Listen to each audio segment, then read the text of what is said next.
একজন ব্যক্তি তেমন নামাজ আদায় করে না, যাবতীয় সময় গান বাজনা শ্রবণে ব্যস্ত থাকে। ওনাকে যখন আজানের সময় গান বন্ধ করতে বলা হয় তখন তিনি বলেন আজানের সময় গান বাজাতে পারবো না। এটা কোথায় লেখা আছে?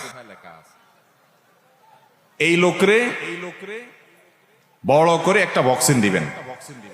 বক্সিন দেওয়ার পরে বলবেন, যদি বলে আমাকে বক্সিন কেন দিলা, বলবেন যে তোমাকে বক্সিন দেওয়া যাবে না। এই কথা কোথায় লেখা আছে? তুমি কোরআন থেকে দেখাবা, হাদিস থেকে দেখাবা যে এই লোকরে বক্সিন দেওয়া যাবে না লেখা আছে। কোরআনে কোথাও লেখা নাই যে তোমারে বক্সিন দেওয়া যাবে না। অতএব বক্সিন কেন, আরেকটা দেব। কারণ ব্যাককল যারা, তাদের আক্কল দেওয়ার জন্য এ ধরনের কিছু দৃষ্টান্ত দেওয়ার দরকার হয়।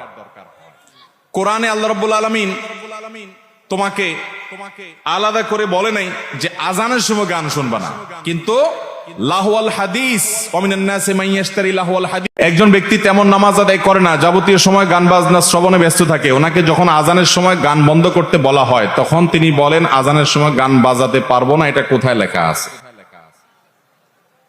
এই লোকরে বড় করে একটা বক্সিন দিবেন। বক্সিন দেওয়ার পরে বলবেন, যদি বলে আমাকে বক্সিন কেন দিলা, বলবেন যে তোমাকে বক্সিন দেওয়া যাবে না। এই কথা কোথায় লেখা আছে?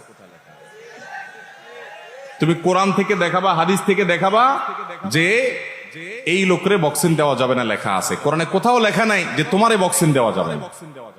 অতএব বক্সিন কেন, আরেকটা দেব।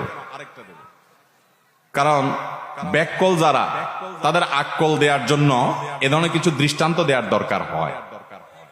কোরআনে আল্লাহ রাব্বুল আলামিন তোমাকে আলাদা করে বলে নাই যে আজানের সময় গান শুনবা না, কিন্তু লাহওয়াল হাদিস ওয়ামিনান নাসি মান ইয়াশতারি লাহওয়াল হাদিস।